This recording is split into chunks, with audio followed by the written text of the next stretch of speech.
नहमदुहु व नुसल्ली अला रसूलिल करीम अम्मा बाद अऊज़ु बिल्लाहि मिनश शैतानिर रजीम बिस्मिल्लाहिर रहमानिर रहीम. Welcome to another episode of the short series for the grammar for the busy learners. So inshallah we are going to start our next episode. In this episode I'm trying to clarify some terminology which we use for Arabic grammar or in Arabic in general. And these are some of the words we use, and it's better if we know their meaning. So let's start without any further ado.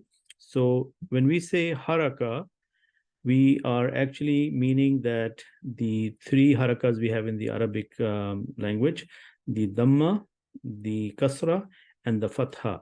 So any Arabic letter which has these signs, we say that that letter or that word, that letter, it has haraka. And when that letter has a haraka, it is known as mutaharrik. Okay. When we have this sign on a letter, which is also known as jazm, so we call it sukun. And we know this is fatha. When you have this on top of the line, this line here, this sign is fatha. This sign which is under the line is called kasra, and the one which is like this, like a wow, like a small wow, is called dhamma. When we say tanween, that means we have like two fathas, two kasras, or two dhammas. And similarly, we have something called noon tanween, the sound of the noon created when we're reading the tanween. So the narration of the sound is called noon tanween.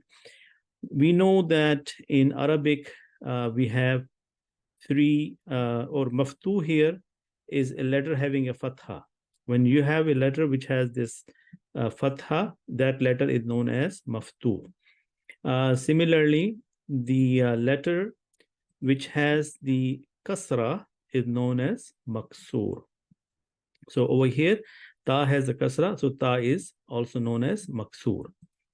Let's see the next one. So when we have a letter with a dhamma, then we call that letter madmum. I think there is a typo here. It's madmum. When we have this sukun or jazm, we call that letter sakin. And when we have this shadda, this small w, when we have that sign on a letter, we call it mushaddad. That means there are double letters here. Tarif, to make a noun definite. So we know that a noun is a definite and indefinite. So when we say tarif, that means it is a definite noun.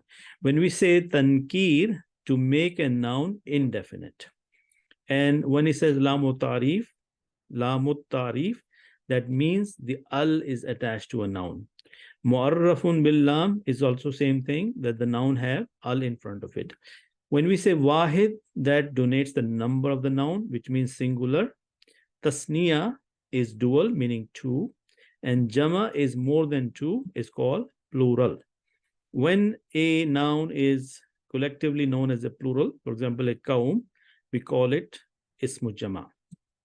Okay. Tazkir is when it's a masculine, known as mudakkar in Arabic.